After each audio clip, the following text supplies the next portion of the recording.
Lecture में हमने पढ़ा कि केमिकल रिएक्शन क्या होता है। ठीक है, केमिकल रिएक्शन क्या होता है? जब एक या एक से अधिक सब्सटेंस आपस में रिएक्ट करते हैं और एक या एक से अधिक सब्सटेंस का फॉर्मेशन होता है, जिसे हम क्या कहते हैं? प्रोडक्ट कहते हैं। और उनकी जो प्रॉपर्टी होती है वो डिफरेंट होती है और जो मास होता है वो सेम होता है। ठीक है, रिएक्टेंट और प्रोडक्ट का मास सेम होता है और उनकी प्रॉपर्टीज डिफरेंट होती हैं। ठीक है, तो ये था केमिकल रिएक्शन का एक डेफिनेशन। अब हम जान लेते हैं कि कैसी अगर कोई प्रोसेस हमारे सामने आ रही है, दिख रही है, तो हम उसको कब केमिकल रिएक्शन बोलेंगे और उसके अंदर क्या क्या चेंजेस आते हैं। ठीक है, तो आज का हमारा जो टॉपिक है वो है what happens in chemical reaction. जब केमिकल रिएक्शन होता है, दो चीज़ें आपस में रिएक्ट करती हैं, तो उसके अंदर क्या क्या डिफरेंसेस आते हैं, क्या क्या चीज़ें अकर होती हैं, क्या क्या चीज़ें इवॉल्व होती हैं। ठीक है, उसमें क्या क्या बदलाव आता है दोनों चीज़ों में, तो इसके बारे में आज हम पढ़ेंगे। ठीक है, तो मेनली जो हमारा केमिकल रिएक्शन जब होता है तो उसमें कुछ 5 जो मेन हमारे चेंजेस आते हैं। पहला है चेंज इन कलर। ठीक है, जैसे दो चीज़ें आपस में रिएक्ट कर रही हैं तो रिएक्ट करने के पहले उनका कलर कुछ और होगा और रिएक्ट करने के बाद उनका कलर कुछ और होगा। ठीक है, जैसे हम एग्जाम्पल के तौर पे देखें, डेली लाइफ में आप देखते होंगे कि हमारे घर में जो महिलाएं हैं, माता जी, हमारी बहन जी, वो क्या करती हैं कि ज्वेलरीज पहनती हैं। ठीक है, जो कि मेनली किसकी बनी होती है? हमारे गोल्ड की बनी होती है। और किस चीज़ की बनी होती है? सिल्वर की बनी होती है। ठीक है, तो अगर डेली लाइफ के बेसिस पे देखें तो जो हमारी ज्वेलरीज होती हैं, जैसे कान में या पैर में जो ज्वेलरीज पहनी जाती हैं, सिल्वर की जो ज्वेलरीज होती हैं, गोल्ड की जो ज्वेलरीज होती हैं, उनमें कुछ दिन के बाद हम देखते हैं कि जो सिल्वर हमारा एकदम वाइट कलर का, जब हम नया नया ज्वेलरी खरीदते हैं तो एकदम वाइट कलर का होता है। ठीक है, लेकिन कुछ दिन यूज़ करने के बाद वो धीरे धीरे ब्लैक होने लगता है। तो ऐसा क्यों होता है? ऐसा इसलिए होता है क्योंकि जो हमारा सिल्वर है वो हमारे जो एटमॉस्फेयर में हाइड्रोजन सल्फाइड जो गैस होती है उससे रिएक्ट करके क्या हो जाती है? उसके ऊपर ब्लैक कोटिंग आ जाती है। ठीक है, तो जो हमारा सिल्वर होता है वाइट कलर का, वो धीरे धीरे किस में कन्वर्ट होने लगता है? ब्लैक कलर में कन्वर्ट होने लगता है। ठीक है, उसी की रिएक्शन यहाँ पे लिखी हुई है। सिल्वर का जो हमारा सिंबल होता है वो क्या होता है? Ag होता है। उसका लैटिन नेम क्या होता है? हमारा लैटिन नेम होता है अर्जेंटियम। ठीक है, लैटिन नेम होता है अर्जेंटियम, इसलिए उसका सिंबल क्या होता है? Ag। ठीक है, Ag किसका सिंबल होता है? सिल्वर का। ठीक है, Ag किसका सिंबल होता है? सिल्वर का सिंबल होता है। तो यहाँ पे हमारा सिल्वर किससे रिएक्ट कर रहा है? हाइड्रोजन सल्फाइड से। ठीक है, ये हमारी एक गैस है जो कि एयर में प्रेजेंट होती है। ठीक है, हाइड्रोजन सल्फाइड। जब इसके कांटेक्ट में हमारा सिल्वर आता है तो क्या होता है? उसका जो व्हाइट कलर होता है वो किस में कन्वर्ट हो जाता है? ब्लैक कलर में धीरे धीरे कन्वर्ट होने लगता है, क्योंकि इसके ऊपर सिल्वर सल्फाइड की क्या हो जाती है? कोटिंग हो जाती है। ठीक है, किसकी कोटिंग हो जाती है? सिल्वर सल्फाइड की कोटिंग हो जाती है। तो यहाँ पे जो रिएक्शन हो रहा है, यहाँ पे सिल्वर हमारा किससे रिएक्ट कर रहा है? हाइड्रोजन सल्फाइड से, और बना रहा है सिल्वर सल्फाइड और हाइड्रोजन गैस। ठीक है, तो यहाँ पे जो हमारा सिल्वर पहले व्हाइट कलर का था वो किस में कन्वर्ट हो गया? धीरे धीरे ब्लैकिश कलर में कन्वर्ट हो गया। तो यहाँ पे जो केमिकल रिएक्शन हो रही है उसमें हमें क्या देखने को मिल रहा है? हमारा चेंज इन कलर देखने को मिल रहा है। ठीक है, फिर अगला जब हम बात करें चेंज इन स्टेट। ठीक है, जैसा कि हम जानते हैं कि जो हमारा मैटर होता है, जो हमारा पदार्थ होता है, वो मेनली 3 स्टेट में पाया जाता है, सॉलिड, लिक्विड और गैस। ठीक है, मेनली कितने स्टेट होते हैं? सॉलिड, लिक्विड और गैस। तो बहुत सारे केमिकल रिएक्शन ऐसे भी होते हैं जहाँ पे 2 सॉलिड आपस में रिएक्ट करके लिक्विड बना लेते हैं, 2 गैसेज आपस में रिएक्ट करके लिक्विड बना लेती हैं, 2 लिक्विड आपस में रिएक्ट करके सॉलिड बना लेते हैं। ठीक है, ऐसे बहुत सारे एग्जाम्पल हैं हमारे लाइफ में, हमारे केमिस्ट्री से रिलेटेड। ठीक है, तो यहाँ पे जो हमने एग्जाम्पल लिखा है, यहाँ पे लिखा है कि हाइड्रोजन गैस और ऑक्सीजन गैस जब आपस में रिएक्ट करती हैं तो क्या बना लेती हैं? हमारा वाटर बना लेती है। ठीक है, यहाँ पे हाइड्रोजन भी हमारी क्या है? गैस है। ऑक्सीजन भी क्या है? गैस है। ठीक है, ये दोनों गैसें जब आपस में रिएक्ट कर रही हैं तो क्या बना ले रही हैं? वाटर बना ले रही हैं, जो कि हमारा क्या है? लिक्विड है। ठीक है, तो यहाँ पे ये दोनों गैस है और ये लिक्विड में कन्वर्ट हो जा रही हैं। ठीक है, तो यहाँ पे हमारा क्या हो रहा है? चेंज इन स्टेट हो रहा है, क्योंकि ये भी गैस है, ये भी गैस है, और इनसे रिएक्ट करके जो इनका प्रोडक्ट बन रहा है वो क्या बन रहा है? हमारा लिक्विड बन रहा है। ठीक है, तो यहाँ पे क्या हो गया? हमारा चेंज इन स्टेट। ठीक है, change in colour, change in state की बात कर ली हमने। अब आ जाते हैं evolution of gas. Evolution of gas से क्या मतलब है? कोई भी ऐसी बहुत सारी ऐसी रिएक्शन होती है जिसमें क्या होता है कि गैसेज इवॉल्व होती है, बिना गैस के प्रेजेंस के वो रिएक्शन नहीं हो पाती है। ठीक है, कोई भी ऐसी रिएक्शन अगर हो रही है जहाँ पे गैस इवॉल्व हो रही है, चाहे वो कोई भी गैस हो, हाइड्रोजन गैस हो, ऑक्सीजन गैस हो या कोई भी गैस हो, तो वहाँ पे उस रिएक्शन में हमें क्या देखने को मिलेगा, गैस का इवोल्यूशन देखने को मिलेगा। ठीक है, जैसे यहाँ पे हमने एग्जाम्पल में लिखा है कि मैग्नीशियम और ऑक्सीजन जब आपस में रिएक्ट कराएंगे, मैग्नीशियम को जब ऑक्सीजन के प्रेजेंस में हम रिएक्ट कराते हैं, मतलब जलाते हैं ऑक्सीजन के प्रेजेंस में, तो क्या फॉर्म होता है, मैग्नीशियम ऑक्साइड का फॉर्मेशन होता है। जनरली ये जो रिएक्शन है ये क्लास 10th में लेबोरेटरीज में कराई भी जाती हैं, बहुत सारी स्कूलों में। ठीक है, वहाँ पे हमें दिखाया जाता है कि वहाँ पे एक मैग्नीशियम की रिबन लेते हैं और उस मैग्नीशियम की रिबन को वो पहले सैंड पेपर से रगड़ते हैं, क्योंकि मैग्नीशियम जो होता है उसको ऑक्सीजन के प्रेजेंस में रखने से क्या होता है,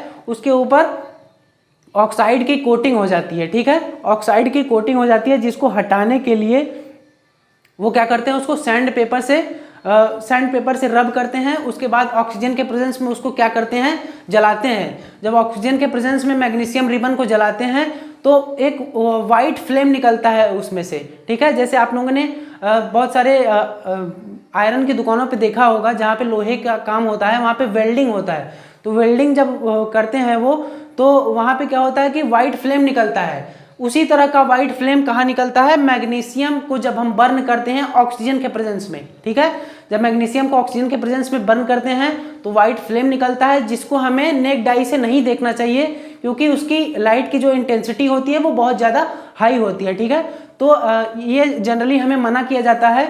और जब भी ये रिएक्शन हमें स्कूलों में कराई जाती है तो सारे बच्चों को सन ग्लासेस दिए जाते हैं ताकि उनके आंखों पे प्रभाव न पड़े। ठीक है, तो वहाँ यहाँ पे कौन सी रिएक्शन हो रही है, यहाँ पे हम पढ़ रहे हैं इवोल्यूशन ऑफ गैस। तो हम देख रहे हैं कि ये जो रिएक्शन होगी, अगर ऑक्सीजन प्रेजेंट है तभी ये रिएक्शन कंप्लीट हो पाएगी, नहीं तो ये रिएक्शन कंप्लीट नहीं हो पाएगी। तो कोई भी ऐसा केमिकल रिएक्शन जो कि जहाँ पे ऑक्सीजन का प्रेजेंस हो वहाँ पे इवोल्यूशन ऑफ गैस हो रहा है, या किसी भी ऑक्सीजन के अलावा कोई भी गैस का इवोल्यूशन हो रहा है, तो उसमें कौन सा फैक्टर आ जाएगा, हमारा गैस का इवोल्यूशन आ जाएगा। जैसे यहाँ पे मैग्नीशियम और ऑक्सीजन आपस में रिएक्ट करके क्या बना रहे हैं, मैग्नीशियम ऑक्साइड बना रहे हैं। ठीक है, और यहाँ पे जो मैग्नीशियम होता है, मैग्नीशियम रिबन, वो जनरली ब्लैक और ब्राउन कलर का होता है। ठीक है, ब्लैक और ब्राउन कलर का होता है। और यहाँ पे जब ऑक्सीजन के प्रेजेंस में हम उसको जलाते हैं तो ये मैग्नीशियम ऑक्साइड जो होता है, ये क्या होता है, मैग्नीशियम ऑक्साइड जो होता है हमारा, पहले तो सॉलिड सब्सटेंस है, मतलब ये पाउडरी सब्सटेंस है, पाउडर की तरह निकल जाता है ये। जैसे हम लकड़ी जलाते हैं तो राख निकल जाती है पाउडर के फॉर्म में, उसी तरह जब हम मैग्नीशियम को जलाएंगे ऑक्सीजन के फॉर्म में तो मैग्नीशियम ऑक्साइड बनेगा, ये वाइट पाउडरी फॉर्म में प्रेजेंट होता है।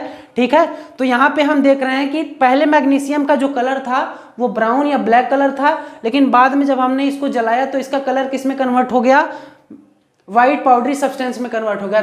तो यहाँ भी हमें चेंज इन कलर देखने को मिल रहा है, प्लस हमें क्या देखने को मिल रहा है, इवोल्यूशन ऑफ गैस देखने को मिल रहा है। ठीक है, यहाँ पे कौन सी गैस इवॉल्व हो रही है, ऑक्सीजन गैस इवॉल्व हो रही है।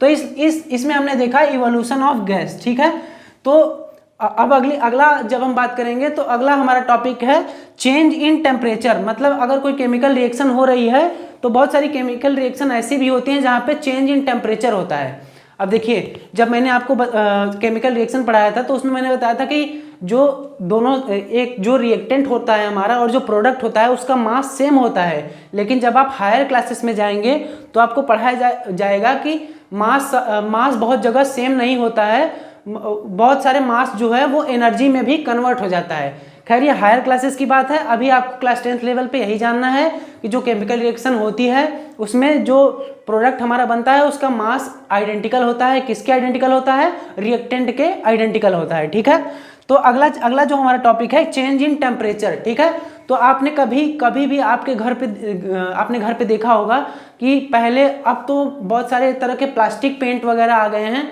नहीं तो पहले जब घर की पुताई होती थी, पेंट लगता था, तो उसमें जनरली क्या यूज होता था, हमारा चूना यूज होता था। ठीक है, कैल्शियम ऑक्साइड यूज होता था। तो कैल्शियम ऑक्साइड को जब हम पानी में डालते थे, तो वो पानी बहुत तेज खौलने लगता था और वो पानी खौल के क्या बना लेता था, सबसे पहले तो पानी जब खौल रहा था तो हीट इवॉल्व होगी, ठीक है, हीट इवॉल्व होगी तो क्या होगा, टेम्परेचर राइज करेगा, मतलब टेम्परेचर बढ़ जाएगा, ठीक है, और उसके बाद उसके साथ साथ क्या फॉर्मेशन होगा, वहां पे कैल्शियम हाइड्रोक्साइड का फॉर्मेशन होगा। इसकी रिएक्शन मैंने यहाँ पे लिखी भी हुई है कि जब कैल्शियम ऑक्साइड को पानी में डालेंगे तो वहां पे क्या बनेगा, हमारा कैल्शियम हाइड्रोक्साइड बनेगा, प्लस वहां पे क्या निकलेगी, हीट निकलेगी। और हम जानते हैं कि जहां पे भी हीट निकलेगी वहां पे टेम्परेचर क्या होगा, राइज होगा, ठीक है। जैसे हम गैस जलाते हैं तो गैस से हमारी हीट निकलती है, तो हम गैस पे कोई भी चीज रखते हैं तो उसका टेम्परेचर धीरे धीरे बढ़ने लगता है, ठीक है। तो ये हमारा किसका एग्जाम्पल हो गया, चेंज इन टेम्परेचर का। जब चूना हम या कैल्शियम ऑक्साइड पानी में डालते हैं तो कैल्शियम हाइड्रोक्साइड बना लेता है और वहां से हीट निकलती है जिसके कारण उसका टेम्परेचर बढ़ता है, ठीक है। तो ये हमारा हो गया चौथा पॉइंट, चेंज इन टेम्परेचर। अब अगला जो पॉइंट है हमारा, formation of precipitate. Formation of सबसे पहले तो ये जानिए कि प्रेसिपिटेट का क्या मतलब है। बहुत सारी केमिकल रिएक्शन ऐसी होती हैं जहां पे क्या होता है कि लास्ट में जब हम सारी केमिकल रिएक्शन कंप्लीट कर लेते हैं तो लास्ट में हमारे पास कुछ सॉलिड पार्टिकल्स बच जाते हैं जो कि उसमें डिसॉल्व नहीं होते, ठीक है।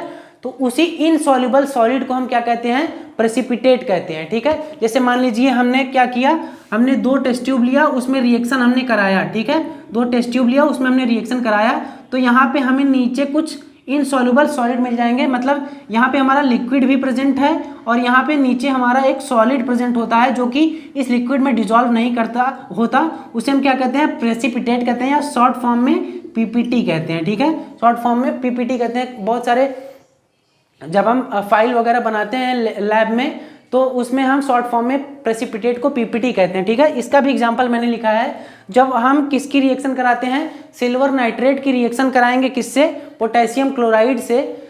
सिल्वर नाइट्रेट की रिएक्शन पोटेशियम क्लोराइड से कराएंगे तो वहाँ पे जो हमारा सिल्वर क्लोराइड बनेगा ये हमारा क्या होगा, प्रेसिपिटेट होगा, मतलब इनसॉल्युबल सॉलिड होगा।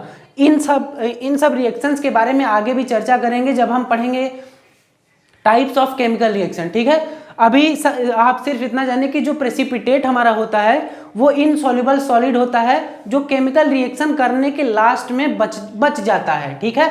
फिर उसको बाद में हम किसी मेथड से, या तो फिल्ट्रेशन मेथड से या किसी और मेथड से हम उसको अलग कर लेते हैं, ठीक है। तो वो जो लास्ट में इनसॉल्युबल सॉलिड हमारा बच जाता है उसे हम क्या कहते हैं, प्रेसिपिटेट कहते हैं, ठीक है। तो ये जो हमारा टॉपिक था आज का, what happens in chemical reaction. तो जब केमिकल रिएक्शन होती है, कोई भी केमिकल रिएक्शन, तो उसमें मेनली 5 चीजें इवॉल्व होती हैं। सबसे पहला हमारा है चेंज इन कलर। जो रिएक्टेंट आपस में क्या कर रही हैं, रिएक्ट कर रही हैं, उसके कलर में चेंज आता है। और ये जरूरी नहीं है कि सारे में कलर चेंज हो या सारे में स्टेट चेंज हो, मतलब इन 5 में से कोई ना कोई चीज जरूर अकर होगी उसमें, या तो कलर चेंज होगा, या तो स्टेट चेंज होगा, या तो फॉर्मेशन और प्रेसिपिटेट होगा। इन 5 चीजों में से कोई ना कोई चीज उस रिएक्शन में जरूर होगी, ठीक है। तो सबसे पहले चेंज इन कलर होता है, चेंज इन स्टेट होता है, इवोल्यूशन ऑफ गैस होता है, मतलब गैसेस के प्रेजेंस में बहुत सारी रिएक्शन होती हैं। उसके बाद चेंज इन टेम्परेचर होता है। बहुत सारी रिएक्शन ऐसी होती हैं जिसमें रिएक्शन करने पे टेम्परेचर बढ़ने लगता है, या बहुत सारी रिएक्शन ऐसी भी होती हैं जिसमें रिएक्शन करने पे टेम्परेचर डाउन हो जाता है, कूलिंग हो जाती है, ठीक है। दोनों केसेस में क्या होगा, टेम्परेचर हमारा घटेगा या बढ़ेगा, चेंज होगा, ठीक है।